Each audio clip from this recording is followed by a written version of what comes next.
Statute 83.52, Tenant's obligation to maintain dwelling unit. The tenant at all times during the tenancy shall 1. Comply with all obligations imposed upon tenants by applicable provisions of the building, housing, and health codes. 2. Keep that part of the premises which he or she occupies and uses clean and sanitary. 3. Remove from the tenant's dwelling unit all garbage in a clean and sanitary manner. 4. Keep all plumbing fixtures in the dwelling unit or used by the tenant clean and sanitary and in repair. 5.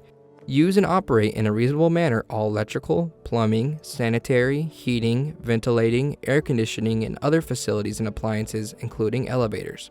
6. Not destroy, deface, damage, impair, or remove any part of the premises or property therein belonging to the landlord, nor permit any person to do so.